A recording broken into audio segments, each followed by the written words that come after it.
Hello जय हिंद दोस्तों, मैं शुभम आप सभी का स्वागत करता हूं आपके अपने इस यूट्यूब चैनल शुभम क्लासेस में। सामने आपको स्क्रीन पर जो थंबनेल दिखाई दे रहा था वो थंबनेल आपका Sikh regiment centre Ramgarh cantt soldier GD के पेपर का था। आज की जो हमारी क्लास है वो हमारी मैथ्स और रीजनिंग की क्लास होने वाली है। हमने क्या किया है, जो आपका ये ओरिजिनल पेपर है उसके अंदर मैथ और रीजनिंग के जो क्वेश्चन पूछे गए थे हमने उनकी स्टेटमेंट और रकम चेंज करके बिल्कुल आपके ओरिजिनल पेपर की तरह ही सेट बनाने का प्रयास किया है। सभी को आज कंप्लीट टेस्ट लगाना है। मैं उम्मीद करूंगा सेशन आपको जरूर हेल्पफुल लगेगा। चलिए अपनी क्लास स्टार्ट करते हैं। तो देखिएगा यहाँ पे प्रश्नों की संख्या जो आपकी है वो टोटल 20 है और टारगेट आप सभी को मैं दे रहा हूं। मैथ में कम से कम आपको 13 क्वेश्चन राइट करने हैं और रीजनिंग में आपको 5 की 5 क्वेश्चन राइट करने हैं। राइट, यानी कि इन 20 में से आपको टारगेट दे रहे हैं 18 क्वेश्चन राइट करने का। आज कुलदीप से क्लास नहीं ले रहे हैं तो आज मैथ की क्लास मैं ले रहा हूं आपकी।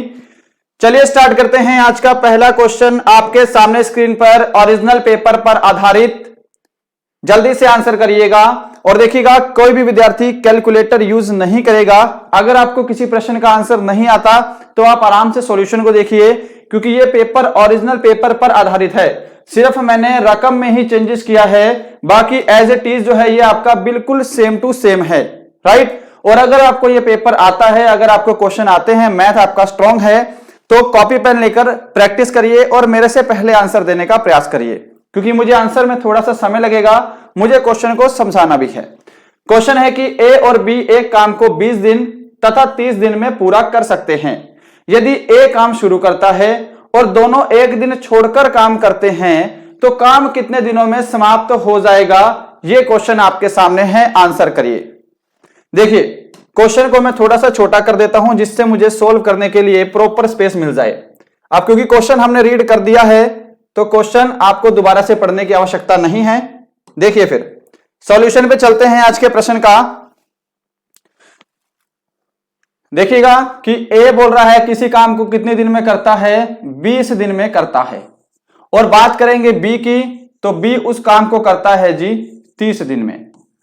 अब हमको टोटल यूनिट ऑफ वर्क पता होना चाहिए कि टोटल यूनिट ऑफ वर्क कितना है। तो अगर हम इन दोनों का एलसीएम ले लें जो कि कितना होगा जी 60 होगा, यानी कि 60 जो है ये टोटल यूनिट ऑफ वर्क है। अब आगे देखिएगा, आगे हम कैसे करेंगे।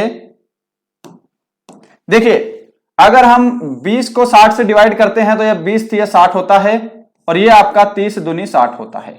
यानी कि ये 3 और 2 क्या है, ए और बी के कार्य करने की क्षमता है। ए और बी इसी एफिशिएंसी से इस काम को पूरा करेंगे। अब बात आ गई आपकी स्टेटमेंट पे। बोला है कि ए काम शुरू करता है और दोनों एक एक दिन छोड़कर काम करते हैं, ऑल्टरनेटिव डे पर काम करते हैं, तो काम कितने दिन में समाप्त हो जाएगा।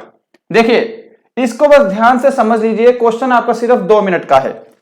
पहले ए काम शुरू करता है, ए की एफिशिएंसी कितनी है जी, पहले दिन काम शुरू करेगा ए की एफिशिएंसी 3 है तो पहले दिन 3 यूनिट काम होगा। अगले दिन कौन काम शुरू करेगा, बी, और बी की एफिशिएंसी कितनी है, तो बी की एफिशिएंसी 2 है। यानी कि हम देख रहे हैं कि 2 दिन में टोटल कितने यूनिट काम हुआ है, 5 यूनिट काम हुआ है। इतना तो आप निकाल लोगे स्टार्टिंग में।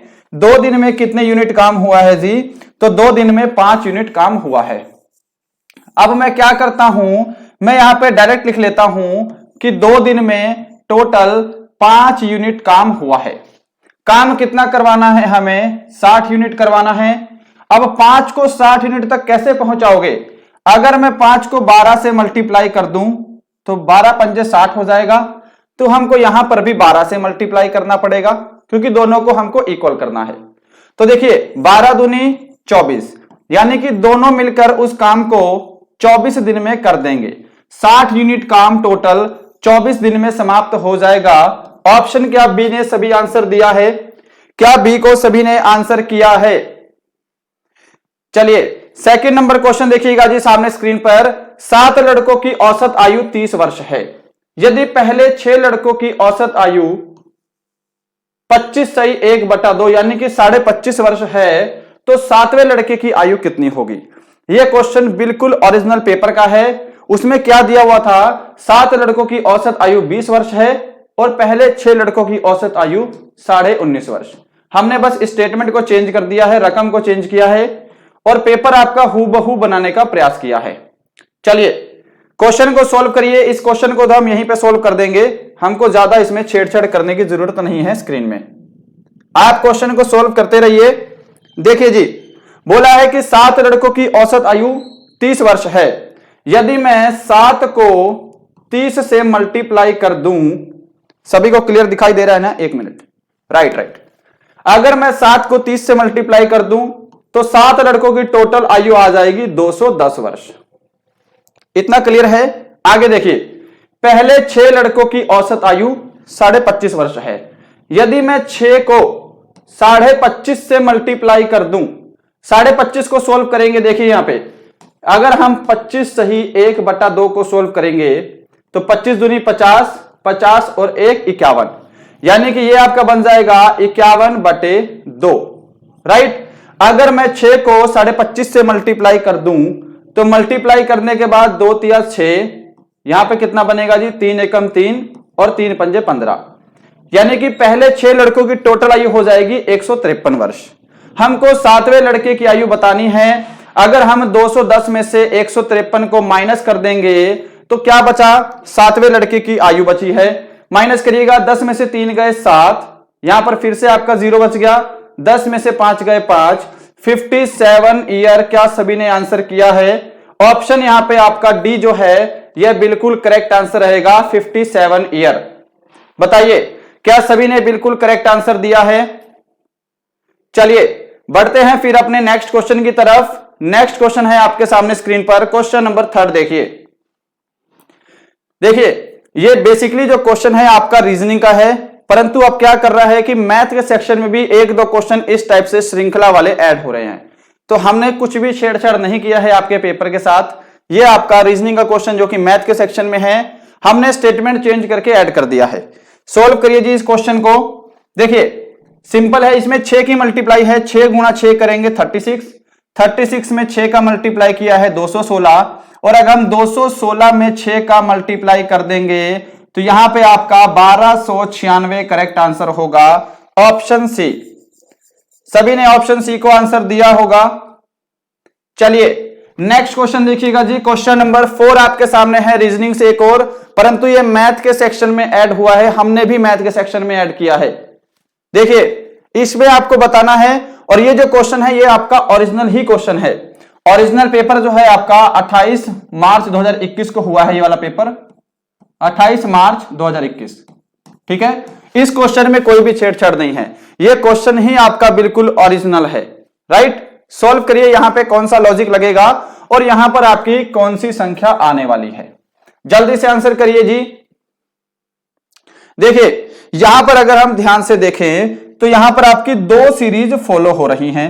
वो 2 सीरीज कौन सी हो रही हैं? देखिए 31 में हम 6 माइनस करेंगे 25, 25 में हम 6 माइनस करेंगे 19, 19 में 6 माइनस करेंगे 13, और 13 में हम 6 माइनस करेंगे तो यहां पे 7, परंतु ये इसमें नहीं आ रहा है ना, ये बाहर निकल गया। आगे देखिएगा 7 में 6 प्लस करेंगे, 7 और 6 13, 13 में 6 प्लस करेंगे 13 और 6 19, और 19 में अगर हम फिर से 6 प्लस कर देंगे तो यहां पे 25 जो है ऑप्शन बी, ये आपका करेक्ट आंसर होगा। मैं उम्मीद करूंगा सभी ने ऑप्शन बी को आंसर दिया होगा, यहां तक किसी का कोई भी इश्यू नहीं है। क्वेश्चन नंबर 5 देखिएगा जी सामने, 1486 मिलीग्राम को ग्राम में बदलिए, कन्वर्ट 1486 मिलीग्राम टू ग्राम। अब इसको बदलने के लिए आपको कुछ करना नहीं है, आपको वैल्यू पता होनी चाहिए कि 1 ग्राम में कितने मिलीग्राम होते हैं, और क्वेश्चन आपका मात्र 2 सेकंड का है। देखिए जी 1 ग्राम में कितने मिलीग्राम होते हैं, तो आपको पता होना चाहिए 1000 मिलीग्राम होते हैं। ये वैल्यू याद रखिएगा, अगर ये क्वेश्चन पूछा गया है तो आने वाले एग्जाम में भी पूछा जाएगा। और कमेंट बॉक्स में 1-2 स्टूडेंट के कमेंट आए थे कि जो आने वाला अग्निवीर है क्या उसके अंदर रिटर्न पहले है। तो देखिए आपकी ऑफिशियल वेबसाइट पे सिर्फ इतना दिया है कि जो अगली बार जो आपका एग्जाम है वो ऑनलाइन होगा, बस इतना दिया है। ठीक है, जितने भी आपने समझौते देखे हैं, जो ट्विटर हैंडल पे आजकल एक वायरल चल रहा है कटिंग, उसमें भी सिर्फ इतना बताया गया है कि आपका एग्जाम जो है वो ऑनलाइन कराने जा रहे हैं। आपका एग्जाम पहले होगा या बाद में होगा, इसके बारे में अभी तक एक सिंगल अपडेट भी नहीं है। सभी की सभी ने धारणाएं बना रखी हैं। ऑनलाइन एग्जाम पहले आपका एग्जाम हो भी सकता है या फिर आपका एग्जाम फिजिकल के बाद भी होगा। अभी इसके बारे में कोई अपडेट नहीं है, सिर्फ अपडेट इतना है कि आपका एग्जाम जो है वो ऑनलाइन होगा अगली बार से, बस। ठीक है, और वो भी अभी तक फाइनल नहीं हुआ है कि अगली बार से ही होगा। क्या पता उससे नेक्स्ट टाइम लागू करें या इसी टाइम लागू कर दे। इसमें आपको कुछ नहीं करना है। देखिए 1486 मिलीग्राम है, इसको अगर हम 1000 से डिवाइड कर देंगे, क्योंकि 1 ग्राम में 1000 मिलीग्राम होते हैं, तो ये आपका 1.486 ग्राम बन जाएगा। और ये कौन से ऑप्शन में है? ऑप्शन सी में है। क्या सभी ने ऑप्शन सी को आंसर दिया है? ऑप्शन सी जो है आपका करेक्ट आंसर रहेगा। आगे बढ़िए, क्वेश्चन नंबर 6 देखिए जी सामने, कि दो संख्याओं का अंतर 2 तथा उनके वर्गों का अंतर 32 है, तो उनके अंकों का योग ज्ञात करें। इस क्वेश्चन में आपको अगर ट्रिक नहीं पता है, फॉर्मूला नहीं पता है, तो आपको काफी समय लगने वाला है। देखिए मैंने माना एक संख्या x है और एक संख्या y है, यहां पर कोई इशू नहीं है। देखिए दो संख्याओं का अंतर यानी कि आपका x minus y is equal to 2 है, कंफर्म है। आगे बोला है उनके वर्गों का अंतर यानी कि x square minus y square is equal to 32 है। अब इसमें आप कौन सा फॉर्मूला लगाओगे? आपको फॉर्मूला लगाना है x square minus y square. देखिएगा x square minus y square is equal to x plus y, right, into x minus y. ये होता है जी x square minus y square. क्या होता है? X plus y into x minus y. X square minus y square की value कितनी है? 32 है, तो यहां पे हम 32 लिखेंगे, is equal to x plus y हमको निकालना है, उनके अंकों का योग हमको निकालना है, तो एक्स प्लस वाई को हम ऐसे ही लिखेंगे, राइट। और यहां पे क्या आ जाएगा आपका? एक्स माइनस वाई की वैल्यू कितनी है? 2 है। तो सिंपल सी बात है, 2 से आपका 32 भाग हो जाएगा 16, और ये 16 क्या हो जाएगा? x प्लस वाई की वैल्यू आ जाएगी। हमसे यही पूछा है, ऑप्शन ए आपका करेक्ट आंसर है जी। लीजिए आंसर मैच करिए। क्या सभी ने ऑप्शन ए को आंसर किया है? ऑप्शन ए जो है ये आपका बिल्कुल राइट आंसर है। चले आगे देखिए, क्वेश्चन नंबर 7 आपके सामने स्क्रीन पर। टेस्ट सभी को अपना लगाना है। अगर आपको मैथ नहीं आता है तो सॉल्यूशन देखिएगा, अगर आता है तो टेस्ट लगाइएगा, और कैलकुलेटर को यूज नहीं करेगा। इतनी बड़ी तो आपकी स्टेटमेंट भी नहीं है, ना इतनी बड़ी कैलकुलेशन है कि आपको कैलकुलेटर यूज करना पड़े। क्वेश्चन है, किसी शंकु की ऊंचाई दोगुनी करने पर उसके आयतन में कितने प्रतिशत की वृद्धि होगी? उसका आयतन कितने प्रतिशत बढ़ेगा? बताइए जी, कैसे करोगे इस क्वेश्चन को सोल्व? जल्दी से करिए। सबसे पहले शंकु के आयतन का फॉर्मूला क्या होता है? शंकु का जो वॉल्यूम है उसका फॉर्मूला बताइए। देखिए जी, जो शंकु का आयतन है, शंकु के वॉल्यूम का फॉर्मूला होता है 1/3 पाई r 2h, यही होता है। अब देखिए हमको ना r की वैल्यू दी है, ना हमको हाइट दी है, हम कुछ भी मान सकते हैं। तो मैं क्या कर लेता हूं, दोनों को एक मान लेता हूं कैलकुलेशन आसान करने के लिए, राइट। देखिए 1/3 पाई हमने क्या किया है जी, r भी हमने एक एज्यूम किया है, और यहां पे हमने जो हाइट है ये भी हमने एक ही अज्यूम की है, राइट। तो यहां पे हम 1 का स्क्वायर करेंगे तो ये 1 ही रहेगा, इनटू h भी हमने 1 माना है तो ये 1 है। यानी कि हमारा पहले क्षेत्रफल कितना है, आयतन कितना है, सॉरी 1/3 पाई, ये हमारा क्या है जी, आयतन है। अब अगली स्टेटमेंट आपकी बनती है शंकु की ऊंचाई दोगुनी करने पर।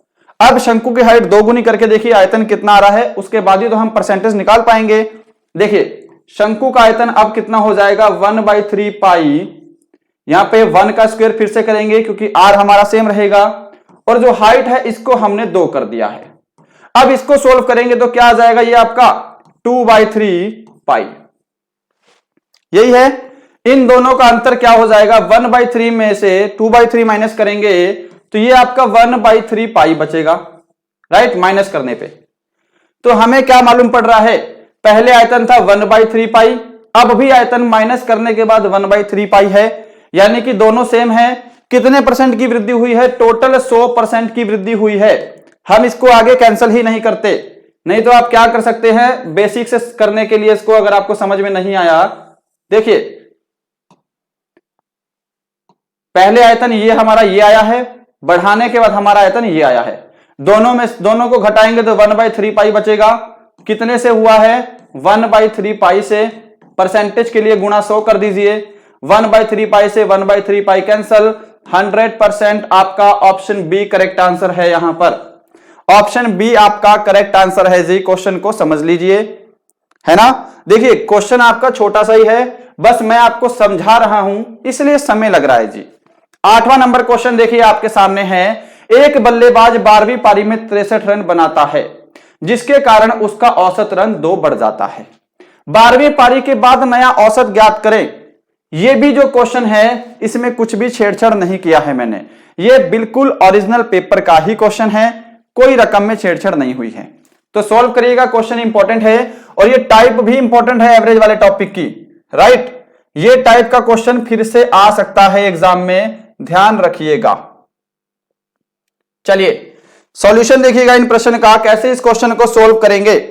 क्वेश्चन तो सभी को आसानी से दिखाई दे रहा है। देखिए मैंने माना कि जो 11 पारियां थी पहली, 11 पारियों का औसत, 11 पारियों का औसत, मैंने माना 11 पारियों का जो औसत है वो कितना है, x है। अगर 11 पारियों का औसत हमने x माना है तो अगर हम 11 को x से मल्टीप्लाई कर देंगे तो 11 पारियों का टोटल कितना हो जाएगा, 11x हो जाएगा। ये टोटल है, राइट। 12वीं पारी में वो कितने रन बना रहा है, 63 रन बना रहा है। आप ध्यान से देखिएगा 11 पारियों का औसत कितना है जी, 11 पारियों का टोटल है 11x, 12वीं पारी में रन बनाए हैं 63, राइट। तो ये टोटल क्या हो गए, ये टोटल 12 पारियों के स्कोर हैं। ये 11 पारियों का टोटल है, ये 12वीं पारी के रन है, तो ये दोनों जोड़ देंगे तो 12 पारियों का टोटल स्कोर, और टोटल स्कोर को अगर हम 12 से भाग कर देंगे तो ये 12 पारियों का औसत हो जाएगा। 12वीं पारी का औसत कितना हो रहा है, 63 रन बनाने पर 2 रन बढ़ जा रहा है। 11 पारियों का औसत कितना था जी, x था, 2 रन और बढ़ गया 63 रन बनाने से, तो x प्लस कितना हो गया, ये 2 हो गया। क्या इतना सभी को समझ में आया है? अगर इतना समझ में आ गया तो क्वेश्चन आपका सिर्फ थोड़ा सा है 2 मिनट का। सभी को समझ में आया है ना। आगे देखिए, अब ये 12 इधर जाके x प्लस 2 में मल्टीप्लाई हो जाएगा। इसको सोल्व करेंगे तो ये 11 plus x plus 63 is equal to 12x plus 2। Clear है। अब ये 11x इधर जाके 12x में क्या हो जाएगा, माइनस हो जाएगा। तो इसको अगर हम माइनस कर देंगे तो ये माइनस करने पे यहां पे आपका बच जाएगा x, और ये 2 इधर जाके 63 में माइनस हो जाएगा, तो यहां पे कितना हो जाएगा, 2 इधर जाके 63, सॉरी यहां पे 12 दूनी 24 हो जाएगा, माफ करिएगा यहां पे 24 है, और ये 24 इधर जाके जब 63 में माइनस हो जाएगा तो 13 में से 4 गए 9, और आगे माइनस करेंगे 5 में से 2 गए 3, 39। अब जो भी 39 को आंसर करेंगे उनका आंसर गलत है जी। 39 क्या है, x की वैल्यू है, और x क्या है, 11 पारियों का औसत है जी x। हमको 12वीं पारी के बाद औसत बताना है, यानी कि 12 पारियों के बाद टोटल औसत कितना है। तो हमको पता है कि 12वीं पारी में जब उसने 63 रन बनाए थे तो औसत 2 रन बढ़ गया था। अगर औसत 11 पारियों का 39 है तो 39 में हमको क्या करना है, 2 को और ऐड कर देना है। यहां पे 41 आपका ऑप्शन बी करेक्ट आंसर रहेगा। इस क्वेश्चन को मैं डायरेक्ट भी बता सकता था, परंतु मैंने डायरेक्ट नहीं बताया है क्योंकि क्वेश्चन आपको इस तरीके से आना चाहिए। ठीक है, ये बेसिक है, आपको समझ लग रहा होगा कि बहुत लंबा है। ये कुछ भी लंबा नहीं है। 11 पारियों का औसत, टोटल स्कोर हमारा 11x है। हमने 12 पारियों का औसत निकालने के लिए हमने ये इक्वेशन ड्रॉ कर दी, आगे आपको सोल्व करना है। ठीक है, चले आगे। नहीं तो आप डायरेक्ट भी कर सकते थे, 12 को 2 से मल्टीप्लाई करिए, 2 रन बढ़ा है 24 हो गया। इस 63 में आपको 24 माइनस कर देना है, यहां पे कितना आ जाएगा 39 आ जाएगा, राइट। अब 39 आ गया, इसमें आपको क्या करना है, 2 रन बढ़ा है तो 2 और ऐड कर दीजिए। आप ऐसे करके भी डायरेक्ट कर सकते थे, पर ये रटने वाली बात हो जाएगी, इसलिए हमने इसको ऐसे सोल्व करवाया है। अगला क्वेश्चन देखिएगा, क्वेश्चन नंबर 9, 35 पक्षीय बहुभुज में विकर्णों की संख्या कितनी है। यह क्वेश्चन तो अब हर एक एग्जाम में, आपकी हर एक शिफ्ट में आ रहा है, राइट। विकर्णों की संख्या ज्ञात करने का फॉर्मूला आपको पता होना चाहिए। देखिए ध्यान से, विकर्णों की संख्या ज्ञात करने का फॉर्मूला क्या होता है, n into n-3 divide by 2।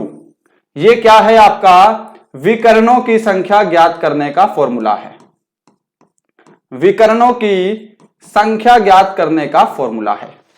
n क्या है, टोटल नंबर ऑफ साइड कितनी है, इस पॉलीगॉन में 35 भुजाएं हैं, यानी कि 35 गुणा n-3 करेंगे तो यहां पे 32 बन जाएगा, और फिर आपको क्या कर देना है, 2 से डिवाइड कर देना है। अब देखिए 2 से ये कट जाएगा आपका 16 टाइम में, 16 को 35 से आपको मल्टीप्लाई करना है। 16 को 35 से मल्टीप्लाई करेंगे तो कितना बनेगा, 6 पंजे 30 का 0, हासिल 3, 6 3 18, 19 20 21। 16 को अगर हम 35 से मल्टीप्लाई करेंगे तो ये आपका 560 बनेगा। क्या सभी ने यहां पे ऑप्शन सी को आंसर किया है? 560 जो है वो आपकी विकर्णों की संख्या होंगी। जिन्होंने भी यहां पे ऑप्शन सी को आंसर दिया है जी, उनका आंसर करेक्ट है। मैं उम्मीद करूंगा सेशन आपको पसंद जरूर आ रहा होगा, और ये सभी के सभी क्वेश्चन आपके ओरिजिनल पेपर पे आधारित हैं, Sikh regiment centre Ramgarh cantt soldier GD का। ठीक है, सिर्फ स्टेटमेंट हमने चेंज की है, रकम चेंज की है, स्टेटमेंट सेम है।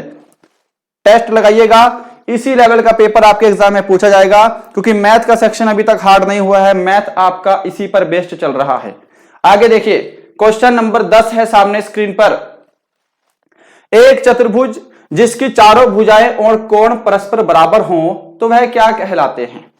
एक वर्ग, एक आयत, एक समचतुर्भुज या फिर एक समांतर चतुर्भुज। आंसर करिए। देखिए, एक चतुर्भुज जिसकी चारों भुजाएं बराबर हों, जिसकी चारों भुजाएं बराबर हों, राइट, थोड़ा टेढ़ा बन रहा है, कोई बात नहीं, और कोण भी बराबर हों। अगर यहां पे चारों कोण 90 डिग्री के बन जाएंगे जी, कोण भी बराबर हों, तो इसको हम क्या बोलेंगे? वर्ग बोलेंगे। ऑप्शन ए करेक्ट आंसर होगा। क्या सभी ने ऑप्शन ए को आंसर दिया है? आयत क्या होता है? इसमें आमने सामने की भुजाएं बराबर होती हैं। क्वेश्चन नंबर 11 देखिए, एक पंचभुज के अंतः कोणों का योग कितना होता है? देखिए, ये जो पंचभुज है शायद आपको ऐसे भी याद होगा, परंतु इसको निकालने का तरीका भी समझिए। अगर आपको पंचभुज की जगह अष्टभुज दे दे कि एक अष्टभुज के अंतः कोणों का योग निकालें, तब तो गाड़ी फंस जाएगी ना।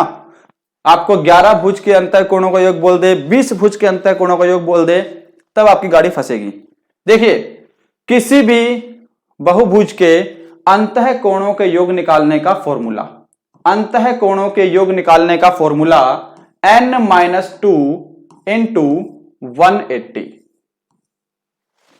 अगर आपसे बोलता किसी पंचभुज के, किसी बहुभुज के बाह्य कोणों का योग, कोई भी बहुभुज हो उसके बाह्य कोणों का योग कितना होता है, इसको तो आपको याद ही रख लेना है, 360 डिग्री होता है। किसी बहुभुज के बाह्य कोणों का योग 360 डिग्री होता है, और अंतः कोणों के योग निकालने का फॉर्मूला आपका ये है। देखिए, n कितना है? पंचभुज है तो 5 है, यानी कि 5 में से 2 माइनस करेंगे तो 3 हो जाएगा, और 3 को हमको 180 से मल्टीप्लाई करना है, तो यहां पे आपका 540 डिग्री, 540 डिग्री जो है ये आपका ऑप्शन सी करेक्ट आंसर है जी। क्लास थोड़ी लंबी हो रही है, कोई बात नहीं। क्वेश्चन नंबर 12 देखिए जी सामने स्क्रीन पर। शब्द कुमार के अक्षर को अलग अलग कितने तरह से क्रमबद्ध किया जा सकता है? क्रमचय और संचय वाले टॉपिक से प्रश्न है। ये प्रश्न इंपॉर्टेंट है, आपके एग्जाम में एक बार प्रश्न आया था कि लीडर शब्द को कितने तरीके से व्यवस्थित किया जा सकता है, ऐसे ही कुमार शब्द को कितने तरीके से व्यवस्थित कर सकते हैं, इसका आंसर दीजिए। देखिए, सबसे पहले आपको इसमें पता होना चाहिए फैक्टोरियल क्या होता है। अगर हम बात करेंगे 3 फैक्टोरियल की, ठीक है, तो इसका मतलब होता है 3 गुणा 2 गुणा 1। 3 को हमने नीचे की तरफ खोलते जाना है, ठीक है। अब देखिए कुमार शब्द क्या है, इसके अंदर आपको अल्फाबेट काउंट करने हैं। इसमें अल्फाबेट कितने हैं, 1 2 3 4 5। इसके अंदर टोटल 5 अल्फाबेट है, तो हमको 5 फैक्टोरियल का मान बताना है बस। कोई भी अल्फाबेट इसमें रिपीट नहीं हो रहा है। अगर इसमें मान लीजिए कोई अल्फाबेट रिपीट हो जाता, ए अगर 2 बार आता, तो हमको 2 फैक्टोरियल से डिवाइड भी करना पड़ता। अगर आपसे क्वेश्चन में बोले कि रिपीटेशन अलाउड नहीं है ना, परंतु यहां पर ऐसा कोई केस नहीं है, तो आप डायरेक्ट ही क्वेश्चन को सोल्व करिए। टोटल कितनी है अल्फाबेट, 5 अल्फाबेट हैं, कोई भी रिपीट नहीं हो रहा है, तो 5 फैक्टोरियल की वैल्यू निकालनी है। 5 गुणा 4 गुणा 3 गुणा 2 गुणा 1, 5 चौके 20, 20 तिया 60, 60 दूनी 120। ऑप्शन बी करेक्ट आंसर है जी। क्या सभी ने ऑप्शन बी को आंसर किया है? चलिए नेक्स्ट क्वेश्चन है आपके सामने, 13 नंबर स्क्रीन पर आंसर करिएगा। इसमें क्या है, एक नाव, ये नाम नहीं है, एक नाव है, ए बोट टेक्स, ठीक है। एक नाव 24 किलोमीटर धारा के अनुकूल दिशा में जाने में 2 घंटे लगते हैं, परंतु धारा के प्रतिकूल दिशा में उतनी ही दूरी तय करने के लिए 4 घंटे लगते हैं। स्थिर पानी में नाव की चाल क्या है? इंपॉर्टेंट क्वेश्चन है जी, सुपर। और ये जो टॉपिक है ये मैं करवा भी चुका हूं, जब अपन स्क्रीन रिकॉर्डिंग पे क्लास लेते थे तो ये टॉपिक मैंने आपको कंप्लीट करवाया है। अगर आपको ये नाव और धारा वाला टॉपिक समझना है तो आप YouTube पे सर्च करेंगे boat and stream Shubham E classes, ठीक है। चलिए इस क्वेश्चन का सॉल्यूशन देखिएगा सभी। आपको अपने कॉपी पेन पे सोल्व करना है जी। अगर आपको ये क्वेश्चन आता है, हम इसको सोल्व करने जा रहे हैं। इसको सेटिंग करके थोड़ा साइड में कर देते हैं, क्योंकि इस क्वेश्चन के लिए हमें थोड़ा सा स्पेस चाहिए। देखिए बोला है कि एक नाव, स्थिर पानी में नाव की चाल निकालनी है। स्थिर पानी में नाव की चाल निकालने का फॉर्मूला होता है x + y डिवाइड बाई 2। क्या है? नाव की चाल निकालने का फॉर्मूला है, नाव की स्पीड निकालने का फॉर्मूला है स्थिर पानी में, राइट। अब ये x और y क्या है? ये स्पीड है, ठीक है। अब स्पीड का फॉर्मूला आप सभी को पता है ना, डिस्टेंस अपॉन टाइम होता है। हम यहां पे अब डायरेक्ट वैल्यू पुट करेंगे, क्योंकि इतना तो आपको पता है। पहले केस में स्पीड, दूरी दे रखी है 24 किलोमीटर, टाइम दे रखा है 2 घंटे। अगर हम 24 को 2 से भाग कर देंगे तो x की वैल्यू कितनी आ जाएगी? 12 आ जाएगी। डायरेक्ट करूंगा अब, प्लस अगर हम 24 को 4 से भाग कर दें, क्योंकि 4 घंटे लग रहे हैं उतनी ही दूरी को धारा के उल्टी दिशा में, 4 से हम 24 को भाग कर देंगे तो यहां पे कितना आ जाएगा? 6। y की वैल्यू आपकी 6 आ गई। डिवाइड बाई कितना करेंगे हम? 2 करेंगे। 12 और 6 18, 18 को हम 2 से भाग करते हैं तो 9 किलोमीटर प्रति घंटा। ऑप्शन ए आपका करेक्ट आंसर है जी। बताइएगा क्या सभी ने ऑप्शन ए को आंसर दिया है? चले आगे, नेक्स्ट क्वेश्चन है आपके सामने, क्वेश्चन नंबर 14 स्क्रीन पर आंसर करिए। एक त्रिभुज की परिधि 720 मीटर है। यदि उनकी भुजाओं का अनुपात 1:2:3 हो तो दूसरी सबसे लंबी भुजा क्या होगी? इसका आंसर करिए जी। क्या आंसर करेंगे, कैसे सोल्व करेंगे? देखिए सबसे पहली बात है कि त्रिभुज की परिधि यानी कि परिमाप क्या होता है? सभी भुजाओं का जोड़, ठीक है। यानी कि जो सभी भुजाओं का जोड़ है वो कितना है? 720 है। अब यहां पे अनुपात आपको दे रखा है 1:1, वेट करिए, इसको थोड़ा सा मैं रफ कर देता हूं ताकि आपको समझाना पड़े आसानी से। आप कॉपी पेन पे सॉल्व करते रहिए और आंसर को कमेंट करते रहिए। लास्ट में मुझे सभी का स्कोर कमेंट बॉक्स में चाहिए कि आपके इन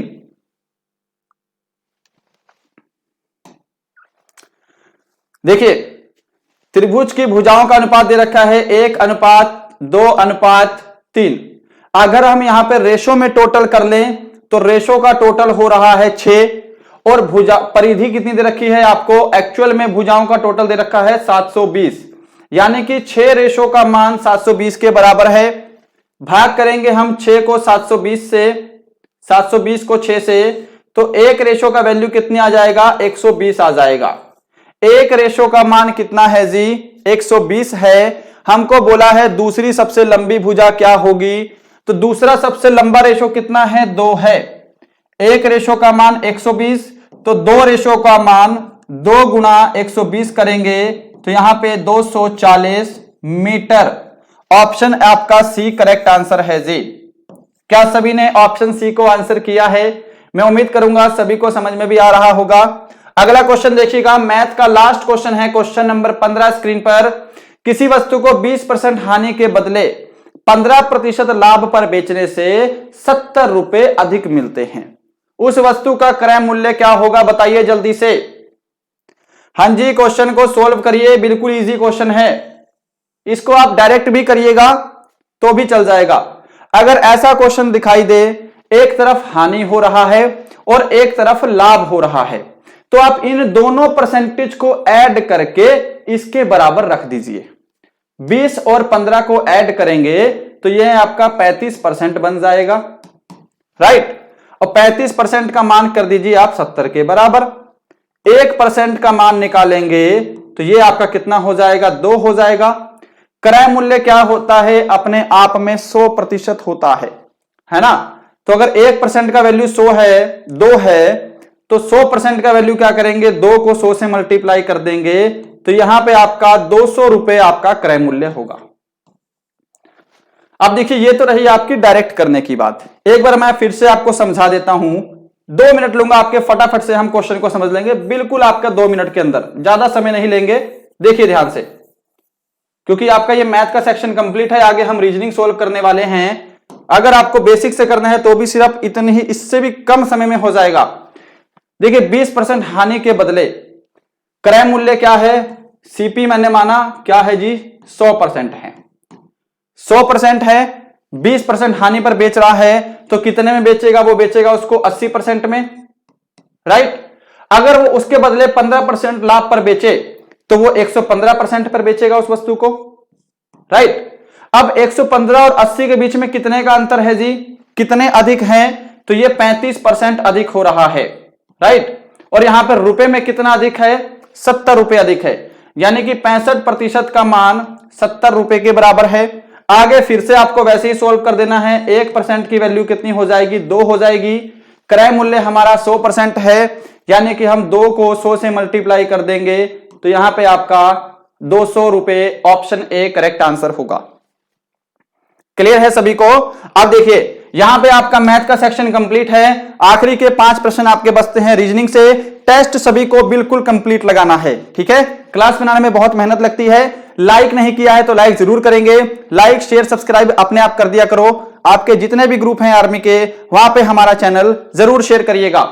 देखिए यहां पे कौन सा लॉजिक लग रहा है, इसका आंसर करिए। ये क्वेश्चन जो है आपका, मैं इसको बोल सकता हूं, ये क्वेश्चन आपका हार्ड लेवल है जी। ये क्वेश्चन हार्ड लेवल है, इसमें आपको समय लगेगा ही लगेगा, और आपको समय लेना भी चाहिए। थोड़ा सा आपको दिमाग लगाना है, क्वेश्चन सोल्व हो जाएगा। देखिए सॉल्यूशन पे चलते हैं, इससे ज्यादा समय नहीं देंगे। समय चाहिए तो आप रोकिएगा बीच में। 8 से 15 हुआ है, समझिए चीज को। 8 दूनी 16 होता है, यानी कि 1 माइनस किया हुआ है। अब यहां पर एक बार और समझिए, देखिए क्या है, 8 को 2 से मल्टीप्लाई किया है, 8 गुणा 2, माइनस 1 किया है तो कितना बन गया, ये आपका 15 बन गया। आगे देखिए 15 से 28 हुआ है, यानी कि आगे फिर से आपका 15 गुणा 2 किया है, 15 दूनी 30 होते हैं, 28 बना है, तो इसका मतलब क्या हुआ है, -2 हुआ है, तो ये जाके 28 बना है, राइट। अगले केस में देखिएगा 28 जो है, इसको फिर से 2 से मल्टीप्लाई किया है, 28 दूनी 56 होते हैं, परंतु यहां पे 53 है, इसका मतलब 3 माइनस किया हुआ है, राइट। अब इसमें क्या है, 2 से मल्टीप्लाई जो है ये तो कॉमन है। पहले में 1 माइनस किया है, दूसरे में 2, अगले में 3, यानी कि अगले केस में 2 से मल्टीप्लाई करके हमको 4 से माइनस करना है। 53 को हम 2 से मल्टीप्लाई करेंगे, राइट, और फिर उसमें 4 माइनस कर देंगे। 53 दूनी कितना होता है जी, 106 होता है, और 106 में हम 4 माइनस कर देंगे तो यहां पे आपका 102 जो है यह करेक्ट आंसर रहेगा ऑप्शन सी। क्या सभी ने ऑप्शन सी को आंसर दिया है? चलिए नेक्स्ट क्वेश्चन है, क्वेश्चन नंबर आपके सामने सेकंड, जो कि रीजनिंग का है, इसका आंसर करिए जी। देखिएगा इस क्वेश्चन को कैसे सॉल्व करेंगे। इसमें लॉजिक देखिए कौन सा लॉजिक फॉलो हो रहा है। रीजनिंग तो आपकी मोस्टली लॉजिक पर बेस होती है, अगर आपने लॉजिक पकड़ लिया तो क्वेश्चन तो कुछ भी नहीं बचा। अब मैं इसमें देख रहा हूं कि इसमें जो लॉजिक है ये आपका -3 वाला लॉजिक है। देखिए डी में हमने क्या किया, -3 किया तो ए बना है, एफ में फिर -3 करेंगे सी बना है, आई में फिर -3 किया है तो एफ बना है। अब आप उल्टा माइनस करने में कुछ लोग को परेशानी होती है, तो आप क्या कर सकते हैं, डायरेक्टली आप उल्टा माइनस ना करके उल्टा ऐड कर दीजिए ना। देखिए अगर मैं देखूं यहां से ए के बाद क्या है, +3 कर दीजिए, उल्टे में +3 करिएगा, ध्यान रखिएगा नहीं तो फंस जाएंगे। मैं तीर का निशान डाल देता हूं ऐसे, ठीक है। अब यहां पर भी आपको -3 का लॉजिक लगाना है, सिंपल सी बात है। तो -3 करिए जल्दी से, -3 करिए L, ठीक है, फिर N आ जाएगा NOPQ N, और फिर यहां पे आपका Q आ जाएगा RST। ऑप्शन ए आपका करेक्ट आंसर है, -3 और -3। क्वेश्चन नंबर थर्ड देखिएगा, कौन सा शब्द शब्दकोश के अनुसार अंतिम स्थान पर आएगा। ये 4 ऑप्शन आपको दे रखे हैं। Which word will come at the last position according to the dictionary. कैसे करोगे इस क्वेश्चन को सोल्व, जल्दी से इस क्वेश्चन को सोल्व करिए। देखिए डिक्शनरी के सबसे लास्ट में आना चाहिए शब्द। अब मुझे सबको दिखाई दे रहा है कि HER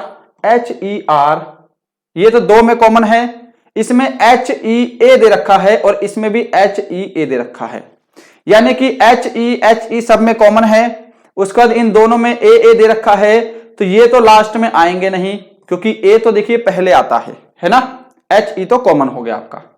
अब इसमें HER कॉमन है, मैं देख रहा हूं कि HER के बाद ये I है, राइट, इसमें HER के बाद M है। अब M और I में देखना है कि कौन सा सबसे लास्ट में आता है। I जो है, I के बाद आपका M आता है ना, यानी कि ये भी आपका तीसरे नंबर पे आ जाएगा, और सबसे लास्ट में आपका जो है ये ऑप्शन बी वाला आएगा, हर्मिटेज। क्या सभी ने ऑप्शन बी को आंसर दिया है? मैं उम्मीद करूंगा सभी ने ऑप्शन बी को आंसर दिया होगा और सभी को ये क्वेश्चन समझ में भी आया होगा। बढ़ते हैं अपने नेक्स्ट क्वेश्चन की तरफ। नेक्स्ट क्वेश्चन है आपके सामने, क्वेश्चन नंबर 4 रीजनिंग का, आंसर करिए। विषम का चयन करें। छिपकली, सांप, मगरमच्छ, सरीसृप। हाँ जी, ये तो सिंपल सा क्वेश्चन हो गया। देखिए ऑप्शन डी जो है आपका रेप्टाइल, ये रेप्टाइल क्या है, एक वर्ग है, राइट। इस रेप्टाइल वर्ग के अंदर ही छिपकली, सांप और मगरमच्छ आते हैं। ऑप्शन डी करेक्ट है। इसी के साथ रीजनिंग का 5वां क्वेश्चन है आज का, लास्ट क्वेश्चन सामने स्क्रीन पर, इसका आंसर करिएगा। मेट्रो में एक व्यक्ति की ओर इशारा करते हुए रीचा ने कहा, वह मेरी मां के बेटे के पिता की बहन है। वह महिला रीचा से किस प्रकार संबंधित है। देखिएगा ध्यान से, इस क्वेश्चन को भी हम आसानी से करेंगे। ये टॉपिक जो है ये आपका ब्लड रिलेशन वाला टॉपिक है ना, और ब्लड रिलेशन वाला टॉपिक जो है यह मैंने आपको बिल्कुल कंप्लीट करवा रखा है। आपको क्या करना है, यूट्यूब पर लिखना है ब्लड रिलेशन शुभम ई क्लासेस, ये टॉपिक आपके सामने कंप्लीट आ जाएगा।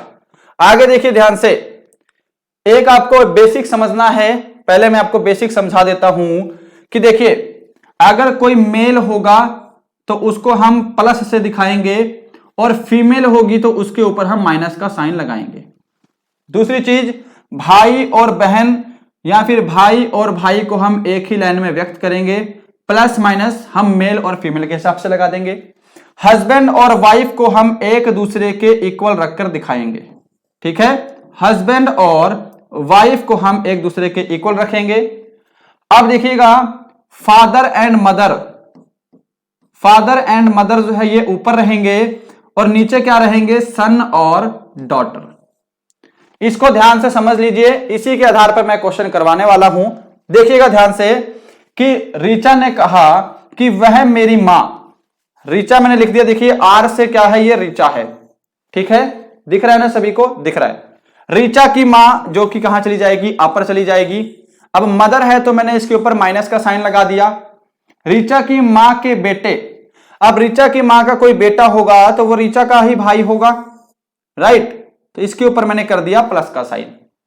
ऋचा की मां के बेटे के पिता, अब इसका बेटे का पिता है यानी कि क्या है, वो ऋचा के भी फादर है और इसकी मदर के हस्बैंड हैं, तो एक दूसरे के इक्वल रखेंगे, प्लस का साइन। कि वह मेरी मां के बेटे के पिता की बहन है, इसके जो पिता हैं इसकी क्या है, बहन है, तो हम सीधी लाइन में व्यक्त कर देंगे, राइट है इतना। बोला है कि वह महिला ऋचा से संबंधित है, यह महिला है ऋचा से किस प्रकार संबंधित है। देखिए ऋचा के पापा की बहन क्या लगेगी, ऋचा की बुआ लगेगी, ऑप्शन सी आपका करेक्ट आंसर है। वह महिला ऋचा की बुआ लगेगी, यह आपका करेक्ट आंसर होगा। क्लियर है सभी को। तो दोस्तों ये था आपका मैथ और रीजनिंग का एक मॉडल पेपर, बिल्कुल आपके ओरिजिनल पेपर पे आधारित। हमने सिर्फ स्टेटमेंट सेम रखी थी और रकम को चेंज किया था। बताइएगा कि इन 20 प्रश्नों में आपने कितने क्वेश्चन करेक्ट किए हैं। टारगेट मैंने आपको 18 क्वेश्चन राइट करने का दिया था। अगर किसी क्वेश्चन में आपको डाउट है तो कमेंट बॉक्स में कमेंट करिएगा। बहुत ही जल्द आप सभी के लिए एक बिगेस्ट सरप्राइज आने वाला है। आपके 15 जनवरी के एग्जाम को देखते हुए हमारी नई एप्लीकेशन लॉन्च होने वाली है। उसके अंदर आपको क्या क्या मिलेगा वो सभी के सभी हम आने वाली वीडियोस में देख लेंगे।